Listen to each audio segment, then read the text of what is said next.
महादेवा नमः। मैं राधिका नंदन आप सभी मित्रों का फिर से महादेव संस्कृतम यूट्यूब चैनल में बार बार स्वागत अभिनंदन करता हूँ। हम लोग संपूर्ण संस्कृत व्याकरण की श्रृंखला पढ़ रहे हैं। इसी क्रम में कारक प्रकरण वर्तमान समय में चल रहा है। सुबह के 7:30 बज चुके हैं और ये द्वितीय विभक्ति अर्थात कर्म कारक का ये तीसरा पार्ट है। इसके पहले हम लोगों ने 6 सूत्रों को पढ़ा। अब ये द्वितीय विभक्ति के तीसरे पार्ट हम लोग 3 और सूत्रों को पढ़ेंगे। उसमें पहला सूत्र है अंतरांतरेण युक्ते। अंतरांतरेण युक्ते, अंतरांतरेण युक्ते। दूसरा सूत्र है अविताः परिताः शमयः निक्षाः प्रतियोगेऽपि। और आखिरी सूत्र है कालाधनुरत्यंत संयोगी। ये 3 सूत्र हम लोग पढ़ेंगे। अंतरांतरेण युक्ते, अविता परिता शमयः निक्षाः प्रतियोगी अपि और कालाधनुरत्यंत संयोगी। आइए चलते हैं, क्रम से पढ़ते हैं। स्लाइड में आपको दिख रहा होगा द्वितीय विभक्ति अर्थात कर्म कारक का 7वां सूत्र अंतरांतरेण युक्ते। क्या सूत्र है? अंतरांतरेण युक्ते। ये क्या कहता है? ये सूत्र अंतरांतरेण युक्ते, ये सूत्र अष्टाध्यायी के दूसरे अध्याय के तीसरे पाद का चौथा सूत्र है। ये कहता है कि अंतरा अर्थात बीच में या मध्य में, और अंतरेण बिना की योग में द्वितीय विभक्ति होती है। देखिए समझ ले, इतना समझे। अंतरा में बीच में या मध्य में, अंतरेण मतलब बिना, इनके युक्त इनके योग में द्वितीय विभक्ति होती है। इतना समझें। अब इसी चीज को इन्होंने ये कहा कि अंतरा अर्थात मध्य में और अंतरेण अर्थात बिना, इन अव्ययों के योग में द्वितीय विभक्ति विधान होता है। अर्थात यदि अंतरा का अव्यय का योग हो अथवा अंतरेण अव्यय का योग हो, तो इन अव्ययों का यदि योग हो रहा है तो उसमें द्वितीय विभक्ति का विधान होता है। जैसे अंतरा ग्रामम नदी प्रवहति, ये सूत्र है, ये उदाहरण है कि गांव के बीच नदी बहती है। यदि गांव है उसके बीचों बीच ये नदी कोई बह रही है, क्योंकि अंतरा शब्द का प्रयोग है इसलिए अंतरा अंतरेण युक्ते से इसमें ग्रामम पद में अंतरा का योग होने के कारण ग्रामम पद में द्वितीय विभक्ति का विधान होकर ग्रामम बना। क्या बना? ग्रामम। क्यों? क्योंकि अंतरा का योग था। अंतरा ग्रामम नदी प्रवहति, 2 गांवों के बीच में नदी बहती है या नदी बहती है। फिर है अंतरेण अर्थात बिना। इस अंतरेण अव्यय का पद का योग है, इसलिए इसमें इसके योग के कारण अंतरांतरेण युक्त सूत्र से संस्कृतम पद में द्वितीय विभक्ति विधान हुआ और वाक्य बना संस्कृतम अंतरेण न किमपि जानामि। संस्कृत के सिवाय और कुछ नहीं जानता। संस्कृतम अंतरेण न किमपि जानामि, संस्कृत के अलावा सिवा में कुछ भी नहीं जानता, ऐसा उदाहरण बना। तो आपको उम्मीद है अंतरांतरेण युक्ति सिर्फ इतना ही कहता है कि अंतरा का अव्यय का योग हो अथवा अंतरेण अव्यय का योग हो, तो जिससे योग हो उसमें द्वितीय विभक्ति होती है। अब अगला सूत्र आपके सामने है, 8वां सूत्र है। ये है अविताः परिताः शमयः निक्षाः प्रतियोगेऽपि। ये कहता अविता योगी अपि, अविता के योग में भी द्वितीय विभक्ति हो, परिता योगी अपि, परिता के योग में भी द्वितीय विभक्ति हो, शमया योगी अपि और समय के योग में भी द्वितीय विभक्ति हो, निक्षा के योग में भी द्वितीय विभक्ति हो और हा तथा प्रति के योग में भी द्वितीय विभक्ति हो। इतना सूत्र कहता है। फिर से पढ़ लें एक बार, लंबा सूत्र है। अविताः परिताः शमयः निक्षाः प्रतियोगेऽपि, अर्थात अविता के योग में द्वितीय विभक्ति, परिता के योग में द्वितीय विभक्ति, शमया के योग में द्वितीय विभक्ति, निक्षा के योग में द्वितीय विभक्ति और हा के योग में द्वितीय विभक्ति और प्रति के योग में द्वितीय विभक्ति होती। ये उपपद सूत्र है, उपपद विभक्ति सूत्र है। अर्थात इस पदों के कार्य में द्वितीय विभक्ति हो रही है, इसलिए उपपद ये सूत्र है। अब देखिए इस कार्य से देख लें कि अविता मतलब होता है दोनों ओर या आसपास, परिता चारों ओर, शमया अर्थात समीप, निक्षा निकट, हा शोक सूचक शब्द है और प्रति और, इन शब्दों के योग में द्वितीय विभक्ति होती है। इन शब्दों के योग में, किसके किसके योग में? अविता के योग में, परिता के योग में, समय के योग में, निक्षा के योग में, हा के योग में और प्रति के योग में द्वितीय विभक्ति होती है। अब उदाहरण के माध्यम से इसको हम लोग समझेंगे अच्छे से। पहला उदाहरण है ग्रामम अभिताः वनम अस्ति। ग्रामम अभिताः वनम अस्ति, ये सूत्र देख लीजिए।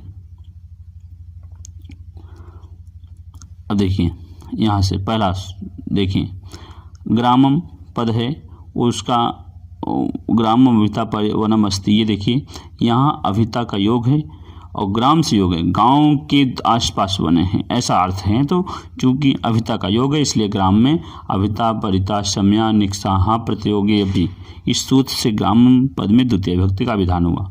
उसी तरह आश्रमम अभिता वृक्षा सन्ति, यहाँ भी अभिता के योग है, अभिता के योग के कारण अभिता परिता शम्या निक्साहा प्रतियोगी अभी, इस उपपद सूत्र से आश्रमम में द्वितीय विभक्ति का विधान हुआ।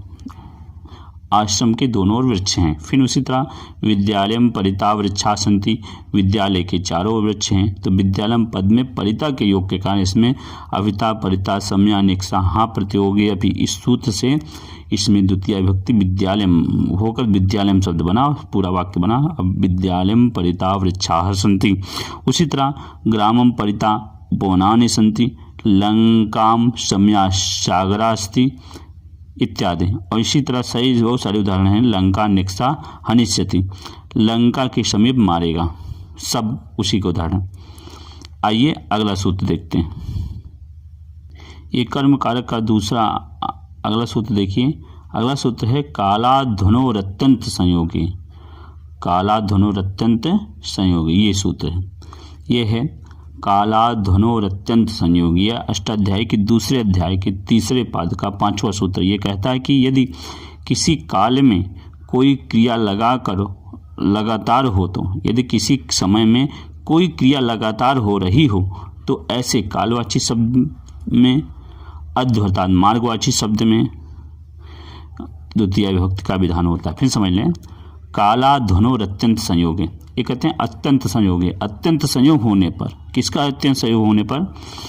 काला और धनु, अर्थात किसी क्रिया कोई क्रिया यदि कोई क्रिया या किसी काल में अथवा किसी मार्ग में कोई वस्तु लगातार हो, अथवा कोई क्रिया लगातार हो रही हो तो उसके युग में द्वितीय विभक्ति का विधान होता है। इसका अर्थ देख लें, यदि किसी काल में कोई क्रिया या कार्य लगातार हो रहा हो तो ऐसे कालवाची पद में द्वितीय विभक्ति होती है।